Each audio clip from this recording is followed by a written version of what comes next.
Hello friends, જય શ્રી કૃષ્ણ। હું આજે રવાના ઢોકળા બનાવીશ। તો તેના માટે આપણે એક વાટકો રવો લઈશું। પછી તેમાં આપણે એક વાટકો દહીં ઉમેરીશું।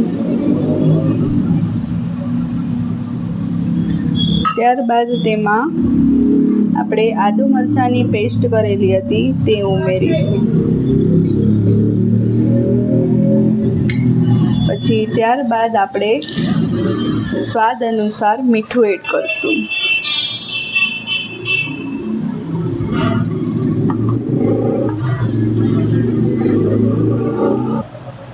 પછી આ બધાને મિક્સ કરી લઈશું।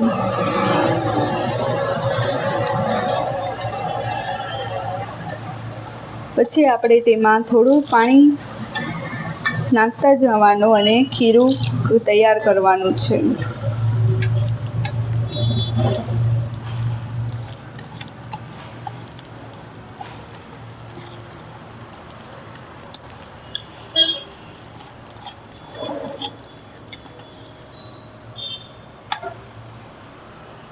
હજી મને પાણી થોડુંક ઓછું લાગે છે, તો હજી હું થોડુંક પાણી એડ કરીશ।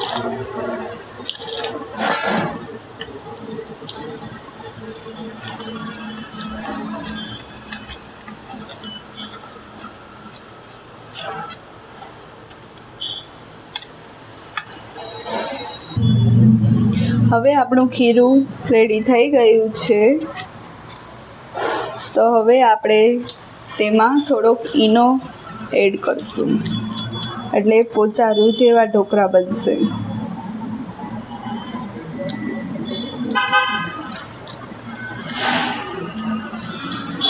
પછી તેને બરાબર હલાવી દેવાનું।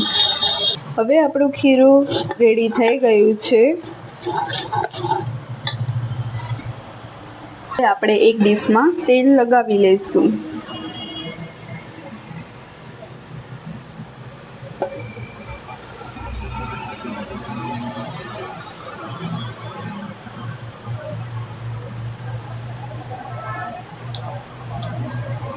પછી આ ડીશમાં તેલ લગાવાઈ જાય પછી આપણે જે ખીરું બનાવ્યું હતું એ પાથરી લઈશું।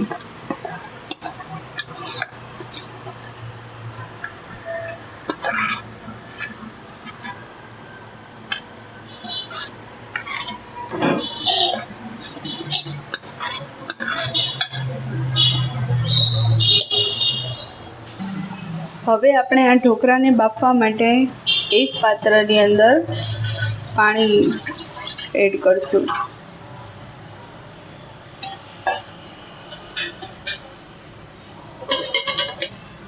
પછી આપણે જે ઢોકળાની ડીશમાં ખીરું પાથર્યું હતું એ આપણે તેમાં મૂકી દઈશું અને પછી આપણે તેને ઢાંકી દઈશું અને 15 થી 20 મિનિટ તેને બાફવા દઈશું।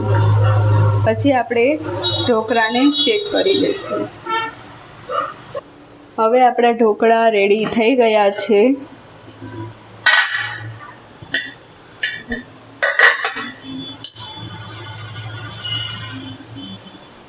જો હવે આપણા ઢોકળા રેડી થઈ ગયા, તો હવે આપણે તેનો વઘાર કરશું। હવે આપણે એક કઢાઈ લીધી છે, કઢાઈમાં આપણે થોડુંક તેલ ઉમેરીશું।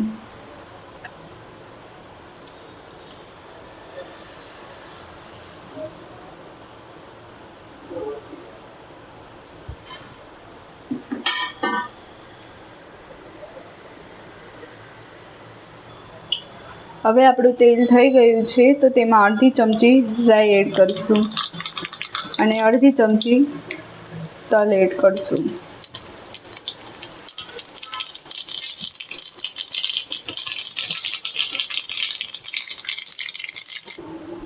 પછી આપણે આ વઘારને આપણે ઢોકળા તૈયાર કર્યા છે એમાં આપણે પાથરી દઈશું।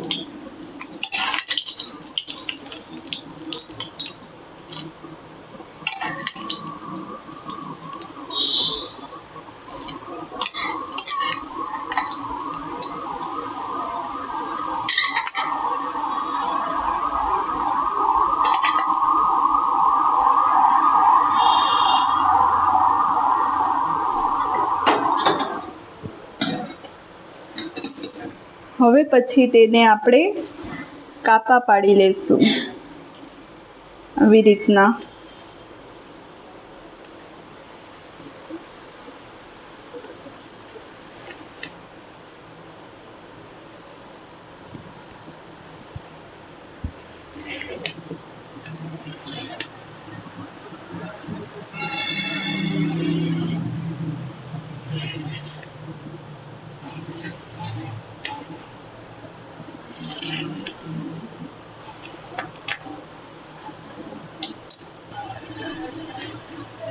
હવે આ જોઈ લો, ઢોકળા આપણા રેડી થઈ ગયા છે। જો કેવા મસ્ત પોચારું જેવા છે।